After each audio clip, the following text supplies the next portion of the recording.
সবাই কেমন আছো বলো। তো আমি আমার স্বর্গ থেকে এসে আমি আমার স্বর্গে আছি। তো সেই স্বর্গতে বসেই কিছু কথা বলতে চাই তোমাদের সাথে। প্রথম কথা, অনেক কিছুই সোশ্যাল মিডিয়ায় হয়। সোশ্যাল মিডিয়া যেহেতু করি, অনেক কিছু বিষয় শুনতে হয়।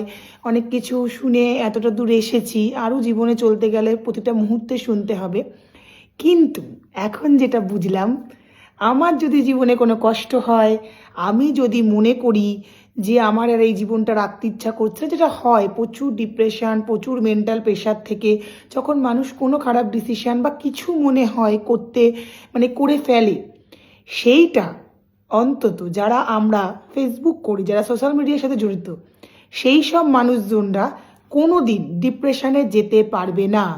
যদি তোমরা ডিপ্রেশনে যাও, যদি মনে করো যে জীবনটা আমরা রাখতেই পাচ্ছি না, এই জীবনটা আমাদের হয় না যে একটা এমন জায়গায় মানুষকে পৌঁছে যায়, ওই দেয়ালটায় পিঠটা ঠেকে গেছে, আর জীবনটা রাখবোই না, আমাকে সুইসাইড করতে হবে, যেটা হয় ন্যাচারালি, যেটা হয়েছে দেবলীনা নন্দীর ক্ষেত্রে।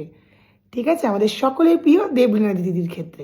যাই হোক, দেখো ভেতরে কি হয়েছে সেটা আমরা জানি না, কিন্তু সামনে যে কোনো মানুষ, সেটা আমরা হয়তো তাদেরকে প্রচুরভাবে সোশ্যাল মিডিয়ায় দেখি বলে একটা কানেকশান অবশ্যই আছে। হ্যাঁ, এটাও বলছি যে হয়তো কোনো একটা জায়গা থেকে প্রচুর ঝামেলা ঝঞ্ঝাট অবশ্যই হয়েছে তাদের মধ্যে। এক কাঠি কোনো দিন বাজে না, অবশ্যই দু কাঠি।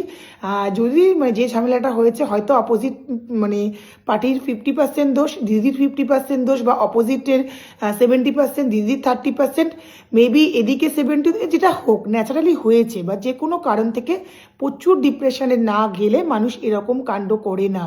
ঠিক আছে, আর দেবলীনা দিদি আমার ভুতুর বয়সী নয়। দেবলীনা দিদি যথেষ্ট একটা ম্যাচিওর একজন মানুষ। তো সে জানে যে আমি যদি আগে বলে নিই যে কেন এই কথাটা বলছি। যেটা বলছিলাম যে সোশ্যাল মিডিয়া যখন করি, যদি আমার মনে হয় জীবনটা রাখতে পারছি না, প্রচুর ডিপ্রেসড হয়ে গেছে, যেমন দিদির মতন কিছু করব, তার আগে কিন্তু আমাকে কনফার্ম হতে হবে আমি মরবো কি না। যদি আমার কপালে মরা লেখা না থাকে, আমি প্রচুর কিছুভাবে ট্রাই করেছি নিজের জীবনটাকে শেষ করে দেওয়ার, আর সেটা যদি ধরুন আমি করতে পারিনি, ভগবানের অশেষ দয়াতে বা আমার বাবা মার ভালোবাসাতে হয়তো আমি সেই জায়গা থেকে ফিরে আসলাম, আমার সুইসাইড করলাম কিন্তু আমি মরলাম না।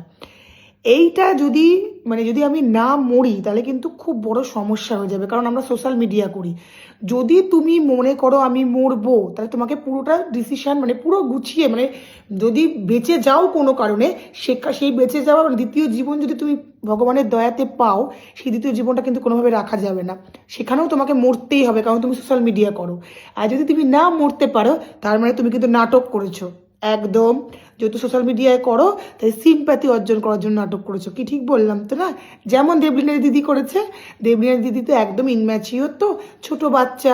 দেবলীনা দিদি জানতো না যে আজকে যদি আমি এটা নিয়ে নাটক করি বা কিছু করি, তাহলে আমার কিন্তু অনেক ফেস লস হতে পারে, তাই না? দেবলীনা দিদি জানতো, জানতো না তা নয়, জেনে বুঝে করেছে না, কারণ সে তো ইনম্যাচিওর, সে তো বাচ্চা, সে তো সোশ্যাল মিডিয়া করে। সোশ্যাল মিডিয়াতে সে দেখাতে চেয়েছে আমি মরতে চেয়েছি, তাই তার অনেক ভিউজ বাড়বে, তার অনেক কিছু হবে, সে ফট করে বেঁচে গেছে, এটাই তার জীবনের সব থেকে বড় ভুল, তাই না? ঠিক বললাম তো? তো এই জায়গায় দাঁড়িয়ে বলছি, বিশেষ করে যারা সোশ্যাল মিডিয়া করো, তাদের কোনোদিন কষ্ট হতেই পারে না, তারা ডিপ্রেশনে যেতেই পারে না, তারা কোনো ভুল ডিসিশান নিতেই পারে না।